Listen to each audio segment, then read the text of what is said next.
미치근해서 늘어지고 지치는 한여름의 열대야라도 한데 모여 자기가 아는 제일 무서운 이야기를 뽐내다 보면 거짓말처럼 서늘해지곤 했습니다.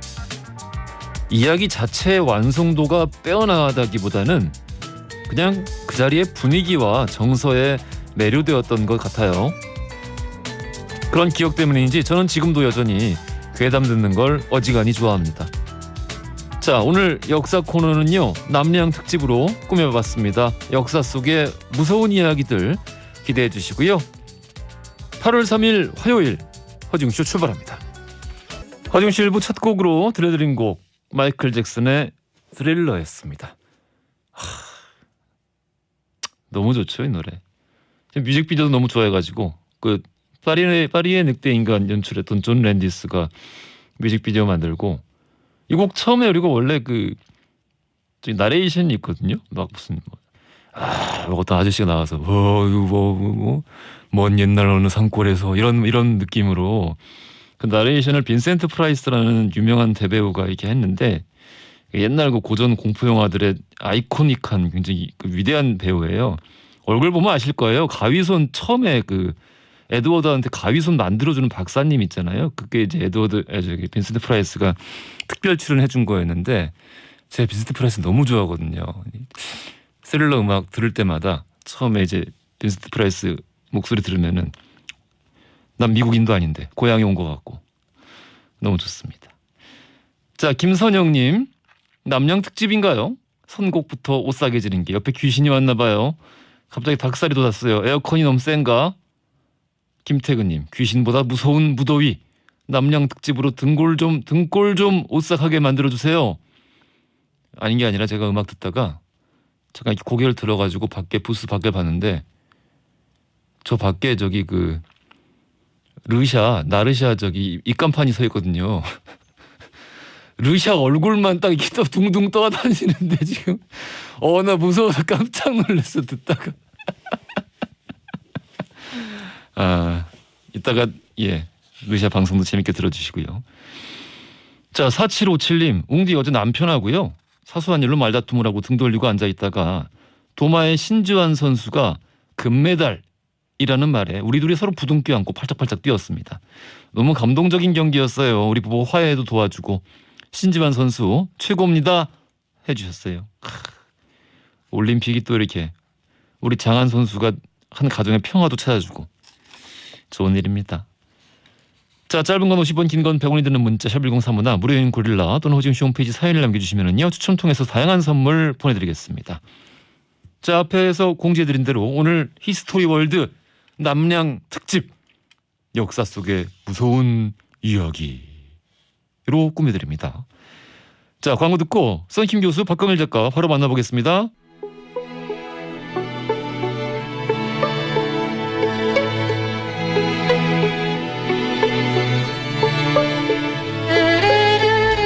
과거 속 역사를 통해 현재를 들여다봅니다. 히스토리 월드 역사행 전문가 역사 귀요미 박광일 작가님 나오셨고요. 안녕하십니까? 안녕하세요, 박광일입니다. 여사의 달인 역사 개그맨 썬킴 교수님 나오셨습니다. 안녕하십니까? 내 마이크 내놔라.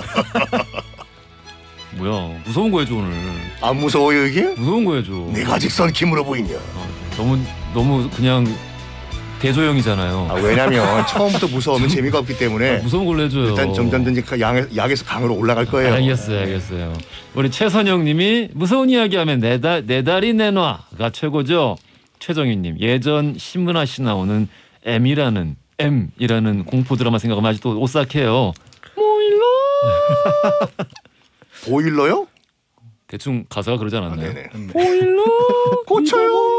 내가 뭔데 1570님, 귀신 이야기하면 귀신이 뭐야 이런 얘기 무서워. 실제로 무서워. 이건 약간 괴담 겸 야담인데 야사인데 방송국에 솔직히 귀신들이 많이 산다는 얘기가 있어요. 몰라. 그렇죠. 네. 귀신 얘기하면 귀신이 모여든다고 그랬어요. 공포를 두려워하는데 오늘 잘 들을 수 있을지 걱정이해 주셨어요. 오전 11시인데 뭐. 근데 귀신 얘기는 이게 들을 때는 재밌게 듣다가 그러니까 좋아. 저녁에 혼자 있을 때 갑자기 생각이 나잖아요. 사모님 어디 가시고 혼자 계세요? 아니 그러니까 예를 들어 그 여행 가서 숙소 갔는데 내 예. 호텔이 7층인데 어. 갑자기 창문 위로 아, 누군가가 이렇게 딱 나타나서 문 두드리면서 아, 길 물어볼까 봐. 아. 그게 약간 기싸움이란 얘기도 있어요. 어. 영님과 나 사이의 기싸움. 내가 약간 기가 딸리면은 그게 보이고 내가 진다. 저는 근데 그 방송국이나 녹음 스튜디오 이런 곳에 귀신이 많다고 하는 이야기에 제 나름대로의 어떤 그 설명이 있습니다. 어떻게? 그게 사실 근데 습한 곳이 아니잖아요. 스튜디오라는 곳이. 바짝 말랐죠. 바짝 말랐죠. 바짝 마르고 춥고. 근데 뭐 추운 건 그렇다는데 습하지 않아서 이런데 왜 귀신이 많지? 뭐 이런 생각이 들기도 하는데 한편으로 생각해 보면은 방송국이나 스튜디오만큼 이렇게 비어 있는 모서리가 많은 방이 없어요. 집 같은 경우는 가정집은 빈 모서리나 빈 꼭지점이 있을 틈이 없어. 다 가구로 꽉 차 있거든. 숨을 데가 많죠. 근데 모서리랑 꼭지점은 꼭지점 귀신 아시죠? 그쵸? 김수로. 이렇게 붙어 있어요. 붙어 있는 애들. 예. 이런 게 많아서가 아닐까. 근데 이건 정말 저 개인 이거 진짜로 이거 농담이 아닌데 예. 타방송에서 예. 타방송국에서 녹음 프로 PD가 저한테 그 파일을 한번 당황하면서 들려주더라고요. 그때 이제 메인 MC랑 게스트가 둘 다 여자였어요. 근데 그걸 자기 이제 편집하면서 돌리고 있는데 갑자기 뒤에서 남자 웃음소리가 들리는데요. 허허허허 이렇게. 그거 그냥 그 스튜디오 방음이 안 된 거 아니에요? 음성이 그런가? 혼선된 것 같은데요. 그런 일 가끔 왕왕 있어요. 그러면은 딱 녹음하셔야 돼요. 그러면 제가 보기엔 PD님이 섬찟하실 것 같아요. 우리 이희선님은 자신 있나 봐요. 이희선님이 제발 무서운 얘기 좀 많이 해주세요. 저는 무서운 얘기 정말 좋아하는데 무섭지가 않아요.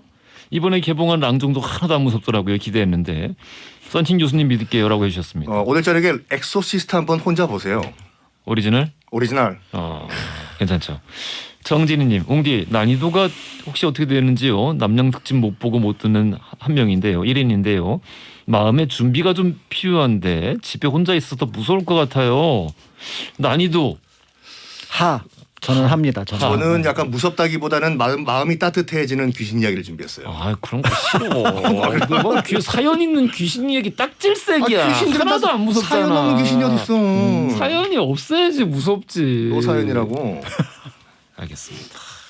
예, 방금 저 말씀 들으시면 아시겠지만 오늘 난이도 최하인 걸로 생각하시고 편하게 들으시면 되겠습니다. 자, 남양 특집 무서운 이야기. 이거 뭐 저는 이제 괴담을 좋아하지만 아마도 두 분 말씀하시는 거 들어보니까 괴담이라기보다는 역사 속에 실제 기록되어 있는 좀 그 오싹한 이야기들을 가지고 계실 것 같아요. 네네네. 그러면은 아무래도 취지상 네. 우리나라 역사 속으로 한번 가보겠습니다. 네. 일단 귀신이 사실은 이제 제가 생각할 때는 사람보다는 덜 무서울 것 같아요. 예를 들어서 이제 길 가다가 갑자기 어떤 막연한 누군가를 만났을 때 귀신이냐 사람이냐 이렇게 물어보잖아요. 근데 제가 보기에는 사람이라고 했을 때 도망을 가야 되지 않을까. 그런데도 사람들이 귀신을 무서워하는 이유는 그 정체가 뚜렷하지 않다라는 거죠. 그러니까 이제 사람은 무서운 인간 어떤 범죄자라고 하더라도 그 정체가 뚜렷하니까 뭔가 예측 가능하고 통제 가능한데 귀신은 통제 가능하지 않다라는 점이 있고요. 무엇보다도 귀신 얘기는 자기가 봤다는 얘기보다는 누가 보았다더라라고 하는 얘기가 많아요. 그런 게 재밌지. 그렇죠. 그래서 이제 사실은 이게 귀신의 존재 여부를 얘기를 할 때 결국은 누군가 증인들이 딱딱딱 나와서 얘기를 하는 게 아니라 나는 이렇게 들었다. 맞아요. 나는 저기서 저런 얘기를 들은 사람을 봤다. 뭐 이런 얘기를 하는 거죠. 그런데 문제는 역사 기록 속에 명확하게 이거는 여러 사람들이 논의를 해서 기록을 남기는데 이런 미심쩍은 존재가 실록에 등장을 했다는 점에서 굉장히 이례적이라고 할 수 있는 것들이 한 2억 건 정도가 발견이 되는데요. 아니 정사가 얼마나 깐깐한데. 그렇죠. 거기에 역관들이 진짜 어마어마하게 저기 공과 심혈을 기울여서 그렇죠. 또 논쟁과 토론을 통해서 집어넣는 건데 거기에 귀신 이야기가 들어가 있다는 그렇습니다. 거는 진짜 뭐가 있다는 거잖아요. 그래서 사실은 이 안에 논쟁이 벌어지는 얘기까지도 그 안에 포함이 되어 있는데요. 이게 뭐냐? 바로 이제 중종 때 나타났던 괴물 이야기입니다. 그래서 이제 이 괴물 이야기를 가지고 물괴라고 하는 것들을 만들었는데 예, 맞아요. 사실은 약간 달라요. 괴물은 괴물이에요. 우리가 알고 있는 정체를 알 수 없는 어떤 동물과 같은 것. 몬스터? 그렇죠. 근데 물괴는 사실은 일상에서 벌어지고 있는 이해하기 어려운 현상을 가리켜요.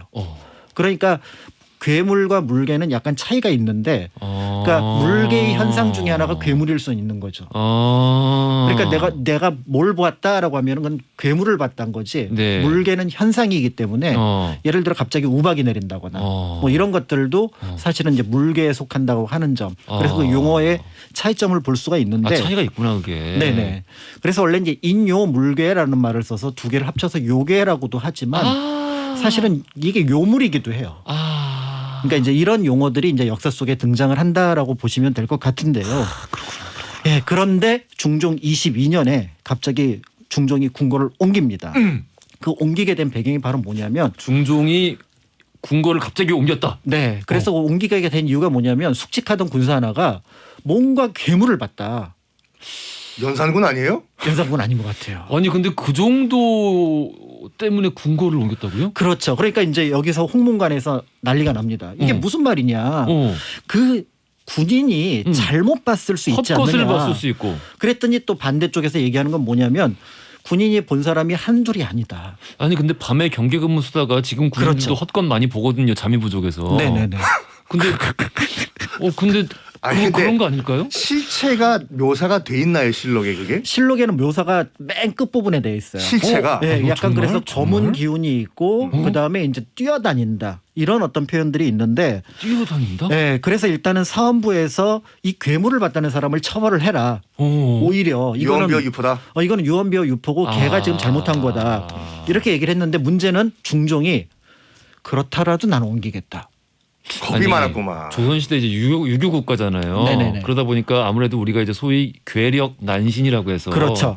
이런 것들을 철저히 배격하고 그런 뭐 방금 이제 말씀하신 것처럼 유언비어 살포죄처럼 현재 그렇죠, 그렇죠. 이제 그렇게 오히려 그런 거를 증언한 사람을 처벌하곤 했었는데 네. 근데 지금 이 경우에는 중종이 오히려 몰라 알겠고 그래도 나는 옮길래 라고 했다는 거죠. 그래서 이제 이 기사가 하나만 나왔으면은 이거는 이제 하나의 에피소드로 끝나는 거죠. 그런데 이 기사가 다시 2년 뒤에 3년 뒤에 반복이 됩니다. 궁궐 옮겼는데? 네, 궁궐을 옮겼는데 이번에는 그때는 왕만 옮겼거든요. 근데는 왕, 그다음에 이제 대비, 그다음에 세자까지 같이 다 옮깁니다. 그랬더니 이제 신하들이 얘기를 하는 거예요. 무슨 일이냐라고 얘기를 했더니 대비가 거처하는 침전에 대낮에 괴물이 창과 벽을 마구 두드리고 묘사한 물건으로 희롱하기도 했다. 아마 물건을 던졌던 것 같아요. 그러니까 임금이 옆에 있을 때는 괴물이 안 나타나는데 임금만 떠나면 이 괴물이 대낮에도 대비의 건물에 와서 막 그러니까 난동을 부린 거죠. 대비만? 네. 술 취한 후궁 아니에요? 까맣잖아. 까맣고요. 까맣고 너무 뛰어다니잖아. 탔어. 후궁이 왜 어때요? 후궁이 뭘 해서 타요? 아니 까만데 막 그렇죠. 뛰어다니는 그렇죠. 이런 형체가 근데 심지어는 이게 낮에 나타났다라는. 낮에 대비를 괴롭혔다. 그렇죠. 데뷔 전에 와서 막 그 방문을 두들기고 이랬다는 거죠. 그러니까 아마 굉장히 공포에 떨었고 그래서 이때 창덕궁에서 경복궁으로 모든 왕실 가족들이 잠시 피신을 갑니다. 이야, 두 번째 피신이네요. 두 번째 피신이죠. 그리고 이제 다시 2년 뒤에 이때는 피신까지는 하진 않는데 또 궁궐에 그 괴물이 또 나타났다. 희한하네. 이렇게 얘기가 나오고 마지막 괴물 기사가 언제 나타나냐면 예. 중종이 죽었을 때예요. 중종이 죽고 나서 갑자기 이 괴물이 이제는 궁궐 밖 거리에 나타났는데 이제 거기에 기록에 따르면은 괴물이 지나가는 곳은 검은 기운이 캄캄하고 수레가 지나가는 것처럼 소리가 어마어마하게 컸다. 그래서 이와 같은 소동이 3일 4일 동안 진행이 되었다고 하는데 이 괴물의 정체를 누구도 밝혀내지 못했다가 조선왕조 실록의 중종 기사에 기록되어 있습니다. 까만색 삽살개 아닐까요? 근데 그럴 수도 있어. 막 뛰어다니다가 방문을 밥 줘요 막 두들기고 애기가 있지만 혹시 실록에 네. 웍이라고 했다. 안 나와 있나요? 소리는 기록이 안 돼 있나 봐요. 안 되구나. 네, 모양새만. 지원이, 그렇죠. 사운드 지원이 아니 안 되네. 근데 삽살개면은 아니야. 그럴 수도 있겠다. 후궁이 삽살개가 아니라 후궁이 뭔가 그런 티벳 차오차오일 수도 그럴 있어요. 수도 있겠다. 우리가. 그것도 까만색이죠. 그러니까 까만색이야. 그걸 이제 몰래 키우다가 놓친 거지. 2년에 한 번씩 놓친 거지. 목줄을 안 해가지고. 근데 이제 사실은 이게 좀 납득하기가 어려운 것 중에 하나가 바로 뭐냐면 이미 이제 세조 이후잖아요. 세조 이후에는 궁궐 안에 뭐가 있냐면 차코갑사가 있어요. 차코갑사는 호랑이만 잡아야죠. 호랑이도 잡는 군인인데 어. 삽살개가 사실은 커도 예. 호랑이만 하지는 않거든요. 그렇긴 하지. 그러니까 차우차우가 아무리 커도 호랑이만 하지는 않거든요. 그렇죠, 그렇죠. 그렇다고 한다 그러면은 호랑이를 알고 있는 상황에서 그런 의미에서 볼 때 이거를 보고 이런 식으로 논쟁을 벌였다면 앞에 이제 사원부가 한번 거기에 대해서 이의 제기를 했다면 그렇다면 이거는 군인을 깔았을 거고요. 그렇다면 군인을 깔았음에도 불구하고 금군들이 다시 놀라서 소동을 피웠다라고 하는 얘기는 그 정체를 명확하게 결국은 파악하지 못한 걸로 그렇게 봐야 되지 않을까라는 생각이 듭니다. 그러니까 이제 이거를 이게 물개 이야기구나. 그렇죠. 그래서 이제 이거를 영화에서는 다르게 표현을 했지만 또 때에 따라서는 이게 실존했느냐 누군가가 이제 어떻게 보면 조작을 해서 어떤 동물 형상으로 만들지 않았을까 이런 어떤 얘기도 있기는 한데 아무튼 그 기록상에는 추정할 수 있는 것만 남겨놓았을 뿐 그거를 어떤 증명할 수 있는 자료는 없는 상황이라고 보시면 영화 됩니다. 물개 보면은 그것이 거의 그냥 영화 괴물에 나왔던 한강 괴물로 나오잖아요. 그렇죠. 약간 네. 좀 큰 곰 같기도 하고 뭐 이런 것들 비슷하게 나오기도 하는데. 그 아이디어 괜찮았는데 에이, 조금 아쉬워가지고 그렇죠. 영화가 전반적으로 조금 더 어떻게 보면 이제 예. 스토리를 좀 잘 만들었으면 좋지 않을까라는 생각이 들었는데. 그래요. 네네네. 자, 우리 청취자 한혜영님이 어릴 때 13일의 금요일을 시리즈로 보다가 당시 동생이 너무 미워서요. 이놈의 동생이 사탄이 아닐까 싶어서 동생이 잠들었을 때 머릿속에 666이 있는지 뒤져봤네요. 진심이셨던 것 같아요. 그러니까요. 근데 666은 저기 영화 오멘 시리즈에 나오고요. 그렇죠. 13일의 금요일은 크리스탈 호수에서 제이슨 부이즈가 나와서 예전에 어떤 그 사람들을 미국의 혼내는 그 코미디 영화인데 그 사탄인데 그 666이 바코드로 이렇게 그려져 있더라고요. 바코드요. 그렇죠. 그때는 바코드라고. 그래요. 세기말에 그런 거 있었어. 네네. 있어. 바코드 찍는다고 손목에 네. 바코드. 맞아. 찍는다고. 여기다가 찍어. 맞아. 당시에 제가 그런 거 관심 많아가지고. 알겠습니다. 자, 오늘 역사 코너 특별하게 남양 특집으로 꾸며보고 있는데요. 여기서 돌발 퀴즈 드리겠습니다. 너무 쉬운데? 1999년에 개봉한 일본의 공포 영화가 한 편 있었죠. 비디오를 보면 일주일 만에 죽는다 라는 비디오 저주를 소재로 하고 있었습니다. TV 속에서 귀신이 기어 나오는 장면이 상당히 충격적이었던 한국판 이 작품에선 배두나 배우가 귀신 역할을 맡게 됐었는데요. 이 작품 제목은 무엇일까요? 아쉽다. 보기 드립니다. 1번 여고괴담, 2번 분신사바, 3번 링. 우리 집 주소가 서울시 양천구 링딩동이야. 최고다. 나 지금까지 썬킴 교수님이 준 힌트 중에 이게 최고였던 것 진짜? 같아. 감사합니다. 링딩동. 앞으로 허지우 씨에 뭐 보내실 분은 링딩동으로 보내주시면 링딩동 되겠습니다. 18번지. 알겠습니다. 정답 아시는 분들 짧은 건 50원, 긴 건 100원이 드는 문자 샵 1035나 무료인 고릴라로 보내주시면 추첨 통해서 선물 보내드리겠습니다. 다이나믹 듀오의 링 마이 벨 들으면서 2부로 이어갈게요. 허지용 쇼.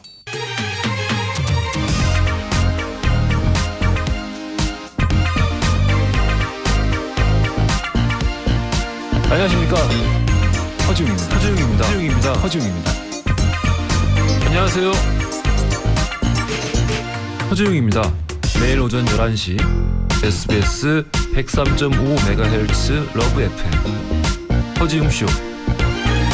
세상을 향한 유쾌한 궁금증 허지웅쇼. 자, 출발합니다. 허지웅쇼 2부로 돌아왔습니다. 오늘 역사 코너 특별하게 남양 특집으로 꾸며보고 있는데요. 1부에서는 조선시대 중종이 봤다는 우리 정체를 정확히는 알 수 없는 그렇죠. 물괴. 대체 뭐였을까? 궁금증이 쌓이긴 하는데. 자, 그럼 이번에는 어디로 가볼까요? 저는 뭐 일단 역사서 정사에 나와 있는 귀신과 요괴는 아닙니다. 하여간 무슨 귀신전, 전전에 흘러나오는 야사에 관련된 그런 귀신들인데 저는 그 귀신뿐만 아니라 그 귀신을 퇴치할 수 있는 퇴마 방법까지 소개를 하겠습니다. 퇴마 방법까지. 먼저 갓바. 아이스크림인가요? 네? 그럼 네. 우리가 저기 예. 빨간 휴지 줄까 파란 휴지 줄까 이거를 이제 우리나라 이 스토리를 알고 계시는데 이것이 일본의 물의 요괴 갓바에서 유래했다는 설이 가장 유력하지 않습니까? 요괴 이름이 갓바예요. 그러니까 한자로 쓰면 하동이에요. 당하자의 아이동자인데 그러니까 말 그대로 이제 물에서 노는 아이란 말인데요. 그럼 온천에 뜨거운 물에서 나오는 귀신은 핫바인가요? 뭐야 혼자 좋아해? 어제 너무 밤샌 거 아니야? 야, 이 쇼의 수준 이렇게 떨어뜨리면 어떡해요? 열심히 준비해 왔는데. 아무튼 가빠. 나 안 해. 그러니까 일본에서 예. 모든 물이나 예. 하천이나 강에서 산다고 하는 그 물의 요괴예요. 예. 그러니까 일본 요괴들은 정말 수억이지 않습니까? 그중에 그렇죠. 가장 네. 유명한 요괴가 가빠인데 생긴 걸 딱 봤을 때 어디서 많이 보셨을 거예요. 일단은 머리가 정수리 부분이 푹 파져가지고 그 위에 항상 물이 차 있어요. 예. 그리고 입은 새의 불이고 등은 거북, 닌자 거북 같이 등 딱지가 있어요. 어? 이게 앞발과 뒷발은 다 물 갈퀴가 있고 그럼 항상 물 속에 있으면서 물에서 놀고 있는 아이들을 노리는데 이제 가빠가 이제 시리코다마라고 해가지고 그 가빠는 뭐라고 믿냐면 아이들의 뱃속에 큰 생명의 구슬이 있다고 믿어요. 그러니까 시리코가 그 엉덩이란 말이고 예. 다마가 이제 구슬이지 않습니까? 예. 이 시리코다마를 빨아먹기 위해 가지고 이 가빠가 수영을 하고 있는 어린이 밑에 살짝 가가지고 이 엉덩이를 통해서 슉슉 시리코다마를 뽑아 먹는다. 이게 완전히 다 뽑아 먹히면은 얘는 죽는 거고 반쯤 뽑아 먹히면은 약간 멍청하게 된다. 아무튼 일본 요괴는 좀 엽기적이야. 엽기적이에요. 아.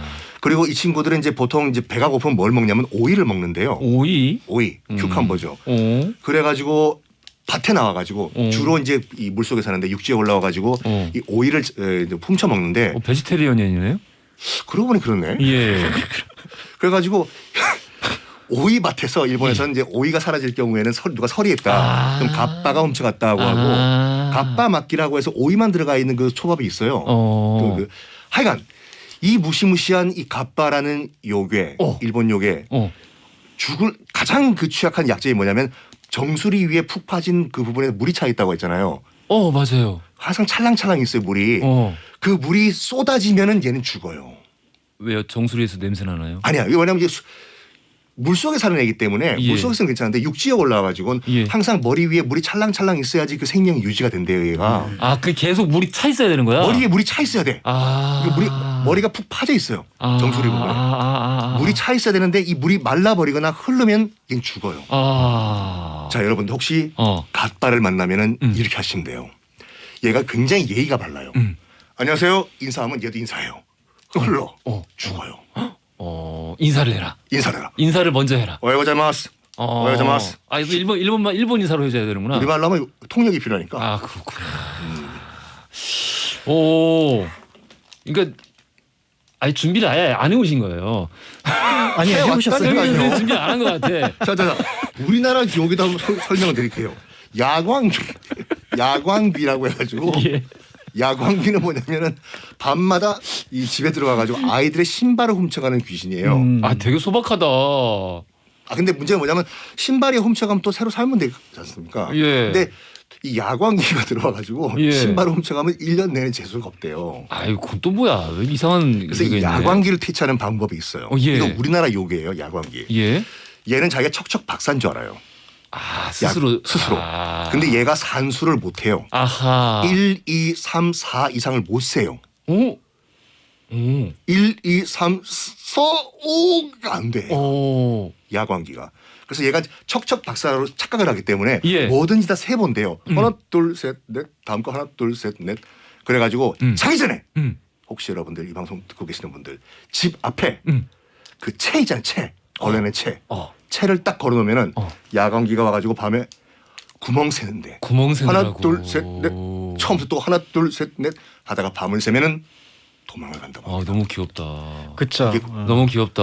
또 어둑선이라는 우리나라 요괴가 있어요. 계속 지금 하나씩. 그러니까 무서운 게 없어. 첫 번째는 이게 인사에 취약한 베지테리언 요괴.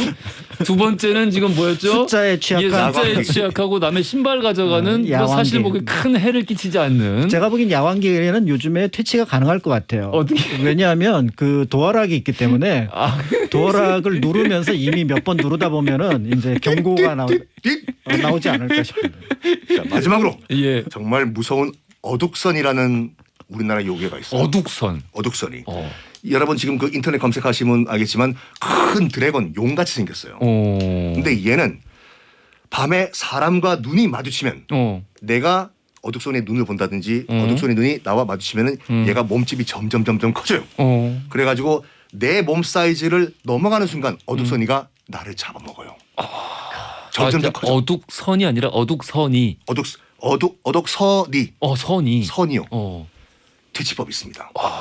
나와 어둑선이가 딱 눈이 맞췄는데 점점 커지잖아요. 어떻게 하냐면 어둑선이의 발을 봐요. 그러면 점점 사이즈가 작아져요. 오, 이거 신묘한데? 어둑선이의 발을 보면 어둑선이가 작아진다. 그리고 사라집니다. 아, 작아지다가 네. 쉿. 앤트맨처럼. 그렇죠. 그 엄청 양자 규모로 작아져가지고 내 몸속에 들어오면 어떡해요? 병원 가세요. 오늘 성의가 없는데. 성의가 없는데. 그러니까 뭐 지금 뭐 다 그 농담이었고. 예. 그러니까 7월이지 않습니까? 8월이지 않습니까? 예. 그러니까 지금은 이게 그 여행을 못 가는데. 예. 그러니까 음력 7월에 그 중화권에 가시면은요. 뭐 중국 대륙도 그렇고 대만도 그렇고 홍콩도 그렇고 연기에 앞이 안 보여요. 지금 음력 7월이. 왜? 음력 7월이 중원절이라고 해가지고 네. 이 귀신들이 이제 그 이승으로 내려오는 날이거든요. 그래가지고 뭘 하냐면은 이 조상들도 내려오고 악귀들도 내려오고 그러니까 헬게이트가 열리는 날이에요. 아, 저기 그 추수감사절처럼 할로윈처럼 중국의 할로윈이에요. 예. 이게 음력 7월 딱 지금이. 그러니까 지금은 중국을 못 가지만 7월에 가면은 오만 사방에서 다 뭘 태우고 길거리에서 제사 지내고 이러거든요. 이게 문화권별로 다 하나씩 이런 게 있네. 그럼요. 할로윈도 그렇고 그 저기 라틴 계열 국가들에 있는 그 죽음의 날, 망자의 날, 그렇죠. 망자의 날. 예. 애니메이션. 그것도 그렇고 지금 말씀하신 중국의 그 중원절이라고 해가지고. 중원절. 그러니까 이때는 어떻게 생각하냐면 이제 옥황상제가 1년에 한 번씩 귀신들한테 휴가 주는 거예요. 예. 한번 그 지상에 나가가지고 밥 먹고 오라고 뭐 자손들한테 가든지 아니면 사람들한테 가가지고 예. 문제는 뭐냐면 우리 조상도 내려오지만 악귀들도 내려와요. 그렇지. 그래가지고 이 악귀들에게 해코지를 당하지 않기 위해 가지고 자기 집에서 그 제사상을 차리는 게 아니라 예. 그 이제 보시를 하는 거죠.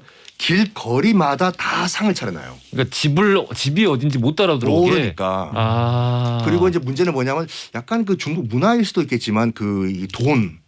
일단 먹고 난 다음에 돌아갈 때 여비가 없잖아요. 예. 그 차비를 주는데 사람의 돈을 주면은 쓸 수가 없으니까 약간 위패를 팔아요 길거리에서 중국에서 뭐 달러도 있고 그다음에 원화도 있고 그래요? 이거를 태워줘요. 노잣돈 쓰라고. 그리고 최근에 들은 그 만들어진 풍습인데 뭐냐면은 이왕 고속버스 타고 가지 마시고 대중교통 차 타고 가시라고 해가지고 비땡땡 벤땡땡 벤틀 뺑땡 이런 것들을 종이로 만들어 가지고 팔아요. 그러니까 우리 조상님 비땡땡 타고 가시라고 그걸 태워. 되게 희한한 문화다.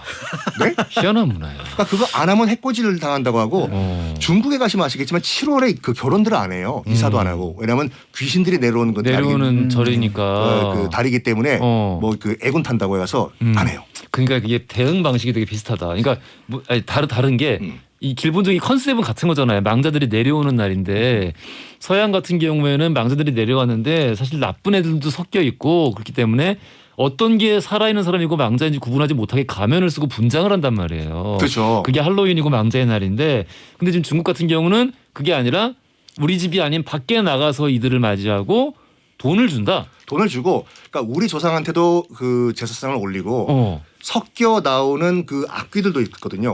그 악귀들에게도 해코지 당하지 않기 위해 가지고 똑같은 차례상을 차려준다. 노잣돈도 주고. 그래서 뭐 나중에 코로나 끝난 다음에 그 8월이죠. 그러니까 음력 7월에 가면은 특히 홍콩, 뭐 타이완, 뭐 대만, 뭐 중국 본토도 그렇고 길거리마다 밤만 되면 이제 뭘 태우면서 시커먼 연기가 나거든요. 이것이 노잣돈 태우는 거예요. 우리 9590님께서 개인적인 궁금증을 보내주셨습니다. 진짜 궁금한 게 있어요. 좀비는 귀신으로 봐야 되나요? 괴물로 봐야 되나요? 우리 중학생 딸은 괴물이라고 하는데 저는 귀신 같거든요. 좀비는 죽었으니까 귀신이 아닐까요? 해주셨는데요. 두 분의 생각은 어떠십니까? 이거 부두교에서 예. 그 예전에 그 이 노동력을 그 IT에서 그 이 사탕수수 농장을 운영하기 위해서 노동력이 필요하잖아요. 근데 막 잡아오면 도망가기도 하지 않습니까? 그래가지고 이 사람들의 뇌의 능력을 좀 떨어뜨리기 위해 가지고 약간 그 마약 향정신성 물질을 약간 투입을 해가지고 멍청하게 된 상태로 그 사탕 농장에서 부려 먹었대요. 그것이 좀비의 가장 유력한 설이다. 아, 우리 작가님 어떻게 생각하십니까? 저는 사실은 좀비라는 말 자체를 납득을 못 하겠어요. 지금도.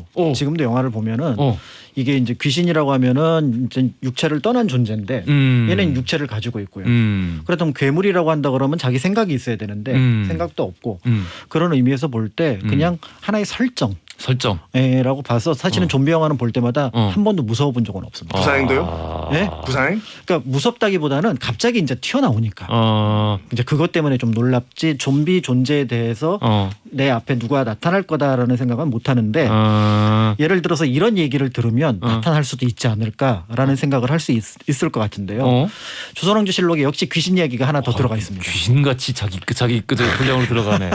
아, 우리 작가님 최고다. 예. 네, 조선왕조실록에 보면은 예. 깜빡이 좀 키고 들어오시지. 예, 귀신 얘기를 좋아하는 왕이 있었어요. 아, 왕인데 귀신 얘기를 좋아했어요. 네, 성종입니다. 아, 성종. 그러니까 신하들 집에 귀신 얘기가 나타났다 얘기면 예. 득달같이 내가 들었는데 누구누구한테 들었는데 누구 집에 귀신 나타났다며 이 얘기를 확인을 합니다. 그래서 아니나 다를까 그 당시 이제 호조 정랑 이두라는 사람 앞 집에 귀신이 나타난 거예요. 나 이거 들어봤는데? 예. 네, 그래서 귀신 얘기 좀 해줘. 그랬더니 어느 날 이제 호조 정랑이 이제 직접 왕 앞에 와서 자기 집에 있었던 귀신 얘기를 한 게 실록에 정리가 되어 있습니다. 그러니까 이제 그 사관들이 아마 옆에서 기록을 했던 것 같은데요. 왕이 들었으니까. 네. 그래서 신의 집에 그러니까 저희 집에 9월 달부터 요괴가 있었는데 나타나기도 하고 자취를 감추기도 하고 종이를 찍기도 하고 불빛을 내기도 하고 기와나 돌을 던지기도 하고 사람에 부딪혔는데 다치지는 않는다. 그리고 이제 또 신의 아내가 부딪혀서 피가 조금 났다. 아우, 정말. 네, 이런 얘기를 합니다. 그리고 이제 그 집에 있는 종들이 말하기를 귀신이 사람과 말을 하는 게 사람하고 똑같아 보였는데 아, 대화를 해요? 예, 문제는 그 전신이 보이지 않고 어허. 그러니까 상체는 잘 안 보이고요. 어허. 아마 희뭇거리 했던 것 같고 하체는 보이는데 흰 치마를 입었다. 라고 얘기를 하는 거죠. 그래서 신은 일찍이 본 적도 없고 단지 밤에 2번 사람을 부르는 소리가 났다. 근데 그 소리를 듣고 가만히 있을 수가 없어서 지붕으로 피신을 갔어요. 그러니까 자다가 식구들 데리고 집 지붕으로 올라간 거죠. 그런데 귀신이 사라지지 않아서 결국 고생을 했다. 그 얘기를 성종한테 합니다. 다리가 없는 거네요, 그러니까. 투명한 거죠. 투명하다. 네, 그래서 여성이었고 그래서 여성이었다. 네, 그래서 이 이야기가 워낙에 이제 그때 조선시대 유명했던 것 같아요. 그래서 이 이야기를 다룬 다른 이제 만담 얘기들이 많이 나오는데 근데 이제 여기서 실제로 이 사람이 집안 일을 다 지휘를 했다라는 거예요. 너는 예를 들어 3월이는 저희 가서 물을 떠오고 그다음에 개똥이는 저희 가서 예를 들어 뭐 쌀을 옮겨오고 이렇게 다 지시를 했다는 거예요. 그럼 이 귀신은 누구냐? 셰프요. 10년, 네, 예스 셰프. 10년 전에 돌아가신 고모예요. 아이고 세상에.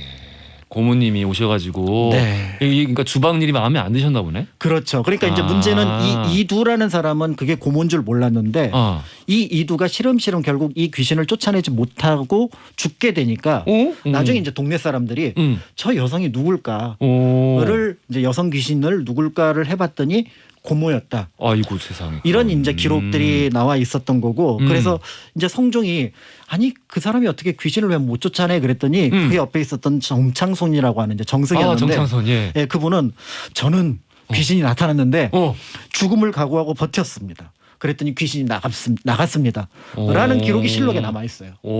귀신이 그런데 뭘 참았다는 거예요? 무서운 거를? 그러니까 무서운 걸 참고 내가 기운으로 쟤한테 밀려나면 안 된다. 그러니까, 나의 기운으로. 그러니까 이두라는 사람은 집에서 쫓겨났잖아요. 예, 지붕으로 예. 도망가서 결국은 시름시름 앓다 죽었으니 정창손이라는 분은 나는 귀신을 막아냈다.